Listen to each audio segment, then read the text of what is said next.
그러면 어떤 현상이 생기냐?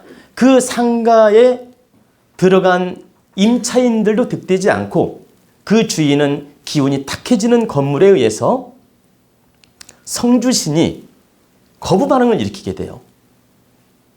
그리고 결과적으로는 말아먹고 팔게 되거나 부도가 나거나 다른 트릭이 와서 건강이 나빠지거나 어떤 식으로든 어려움이 온다. 그럼 왜 이런 어려움이 오는지 제가 구체적으로 이유를 하나 말씀드리면, 첫째, 이 사람이 덕 없는 행동을 했어요. 조금 더 남을 이롭게 하는 게 싫은 거야. 부덕한 마음을 썼기 때문에 1차 얻어맞는 행위고, 두 번째는 내가 담을 쳐서 난간이 없게 만든 거예요. 여백이 없게 만들었다. 여러분들 집을 보면 이렇게 베란다도 있고 화단도 있으면 여유가 있죠. 그것처럼 난 건물에 여백이 있는 게 좋은 거예요. 근데 여백을 없게 만들었다. 이것은 마치 낭떠러지기를 상징하는 위험 수위를 만드는 겁니다. 그 다음에 이런 쓰지 않는 조그만 통로를 이렇게 벽을 만들어서 조그만, 그러니까 이런 간격을 만들어서 구멍을 만들어 놓으면 이게 함정이 되는 거예요, 풍수적으로. 그래서 여러분들도 꼭 알아야 될 건, 집 짓고 나서 내가 담을 칠 때는 여유 공간을 두어 담을 치고 여기를 왕래할 수 있는 공간을 만드는 건 좋은데, 한 20cm, 30cm 공간을 두어 담을 칠 거라면 안 치는 게 나아요. 그래야 그 집이 탁해지지 않습니다. 아예 차라리 내 집으로 남겨두는 게 낫지, 그 집 가해로 공간을 20cm나 30cm 넣어서 바짝 이렇게 담을 친다? 오히려 불행한 집이 돼요. 그래서 자기 영역을 차지하려고 하고 자기 영역 표시하려고 하고 남을 이롭게 하는 게 싫어서 이런 짓을 하는 것은 매우 어리석은 짓이다. 실제 내 주변에 그런 분이 있어요. 근데 내가 그분이 정말 무식한 사람이면 이해를 하겠어요? 근데 사회 저명 인사예요. 응?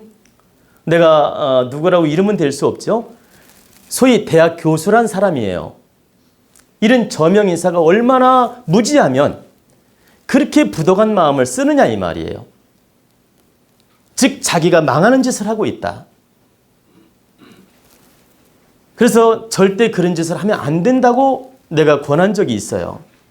이런 짓을 하면 안 됩니다. 당신이 이렇게 하는 건 득되지 않으니까 이걸 오히려 득되게 쓰는 게 좋습니다 라고 권해주었는데도 이분은 거부를 하고 담을 쳤어요. 내가 그분의 하는 행을 보니까 딱 3년 지나면 반드시 어려움이 오겠구나. 3년 동안 하느님이 기회를 주는 거예요. 네가 참여하고 바르게 노력할래 안 할래? 기회를 주지만 3년이 딱 지나는 순간부터 그 사람은 반드시 어려워집니다. 그래서 우리는 작은 내 걸 챙기려고, 내 욕심을 챙기려고 이런 짓을 하면 안 된다. 이웃 간에 서로가 돕는 마음으로 내 것이 있으면 조금 내가 나누어 주는 마음, 또 그 대신에 내가 다른 걸 또 얻어 쓰는 마음, 이렇게 서로 상부상조하는 마음. 그리고 내가 내 걸 주고서 저 사람한테 한 푼 안 얻어 써도 괜찮아요. 이 공답은 다른 쪽으로 온다. 내가 내 땅을 10평을 내줬어요. 쓰게. 내가 기쁜 마음으로 이 사람을 득되게 해주면 이 사람한테 임대료 한 푼 안 받아도 이 공답은 다른 쪽으로 오게 돼 있다. 근데 내가 이걸 갖다가 저 사람 이롭게 하는 게 싫어서 못되게 행동을 했다.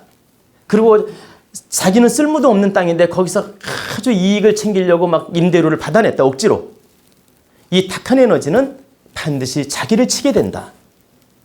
그래서 여러분들은 앞으로 집을 짓고 살 때 항상 옆에 사람들하고 득되게 상생으로 지내야 된다. 그리고 내 땅이 한 평, 두 평 저 사람이 잘 쓰여진다면 감사하구나. 오히려 내 땅을 저 사람이 득되게 잘 써줘서 감사하구나. 내가 이런 덕을 베풀 수 있어 감사하구나. 내가 이런 덕을 베풀었으니 반드시 하느님은 나를 지켜줄 것이다. 이런 긍정 마인드로서 덕으로서 대하는 마음을 가져야 돼요. 내 땅 한 평 저 사람이 밟고 다니면 기분 나빠하고 이렇게 서울에 그런 골목길 많잖아요. 내 땅 지나간다고 막 시비 걸고 돈 내놓으라 그러고 그리고 안 내놓으면 그 길을 막아버리고, 이런 짓거리를 하는 사람들이 있는데 매우 어리석은 짓이다. 골목길에 내 땅이 들어가가지고 저 사람이 득되게 써준다면 내 업을 소멸해 주는 거예요. 나한테 오는 탁한 기운을 이 공덕으로서 소멸해 준다. 또 내가 이 복을 지음으로써 자식이 잘 돼요. 그리고 나한테 어떤 탁한 에너지가 올 것도 이 공덕으로 인해서 막아진다는 얘기입니다. 그래서 오히려 내 땅을 한 평 누가 쓰게 되면 그걸 감사히 여겨야 돼요. 그리고 또 하나는 이런 집이든 땅이든 건물이든 이게 잠시 당신한테 쓰라고 맡긴 것이지 영원한 내게 없다. 하느님이 당신께서 득되게 잘 쓰라고 준 것이지, 맡겨둔 것이지 영원한 내게 없다. 근데 마치 영원히 이걸 내 것처럼 집착을 해가지고 사람들 마음을 아프게 한다면 이건 그 물건 때문에 업을 짓는 꼴이 된다.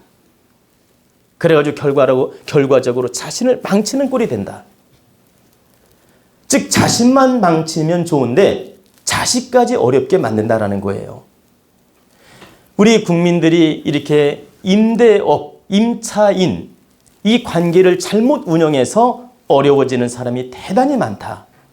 그래서 임대업을 하시는 분이나 임차를 하시는 분들은 이런 이치를 바르게 깨우쳐서 이웃 간에는 내 한 평을 저 사람이 써주면 오히려 고맙게 여기고 서로가 득되게 하는 마음으로 노력을 해야 되고, 또 내가 임대를 줄 때는 저 사람 마음까지 살펴주는 마음, 저 사람이 참 잘 되기를 기원해 주는 마음, 이 임대료 받은 걸 내가 10%는 득되게 쓰는 마음, 그리고 임차를 하는 분들은 주인한테 늘 감사하고 나를 이렇게 임대 주어서 성공시켜 주어서 감사하다. 그러니까 저 임대하시는 주인이 나한테 이렇게 빌려 주어서 내가 이곳에서 사업을 잘할 수 있고 돈도 벌 수 있고 집안을 일으킬 수 있는 에너지를 얻었으니 참으로 우리 주인은 고마운 분이다. 그러니 내가 명절 때면 술이라도 한 병 사다 드려야 되겠다. 그리고 정말 그 주인에 대해서 감사한 마음으로 늘 사업을 하는 거예요. 그러면 여기서 핵심이 뭐냐? 주인도 덕 있는 마음을 가져야 되지만 임차하는 분도 이걸 내 거라는 의식으로 늘 감사한 마음으로 이 임차를 해야 돼요. 항상 이거 남의 거라 생각하지 말고. 그리고 임대료를 주인한테 줄 때도 그냥 억지 춘향으로 이렇게 준다는 생각을 하면 안 돼요. 여러분은 꼭 아셔야 돼요. 그리고 어떤 그 임차하는 분들은 날짜 맞추어 주어도 되는데 괜히 어겨, 그냥 이렇게. 한 달도 어기고 두 달도 어겨. 그게 무슨 말씀이냐면 딴 거 쓰고 싶어서 쓰고 임대료를 어긴다는 얘기입니다. 이해가 되시죠? 충분히 이 날짜를 알고 있어. 그리고 충분히 줄 수 있는데 다른 데 필요한 데 쓴다고 써놓고 임대료 날짜를 어기는 거죠. 그리고 뭐 한 달도 어기고 두 달도 어기고 이러면서 주인 신경을 건드려. 자꾸 이렇게. 이러면 그 탁한 에너지가 반대로 자기한테 오는 겁니다. 주인의 탁한 기운이 자기한테 온다. 그리고 어느 순간이 되면 자기가 그 집에서 쫓겨날 일이 생겨요. 자꾸 주인의 신경을 건들면. 그러면 주인이 나가라고 안 하더라도 자연적 나가는 일이 생긴다 이 말이에요. 그리고 주인도 나갈 때 미련도 없죠. 그리고 저 사람을 내보냈으면 하는 마음을 자꾸 갖게 돼요. 그러면 임차인은 장사가 안 되게 되며 결국 그 건물을 떠나게 됩니다. 그래서 절대적으로 임대료 날짜를 내가 낼 수 있는 한 다른 걸 들 쓰더라도 최대한 날짜에 맞춰 내야 되며 항상 낼 때도 감사한 마음으로 내야 된다. 이게 서로가 상생으로 임대업, 임차인 관계가 좋아지는 방법이며 서로가 잘 되고 서로가 성공하는 방법이란 뜻입니다. 아시겠죠?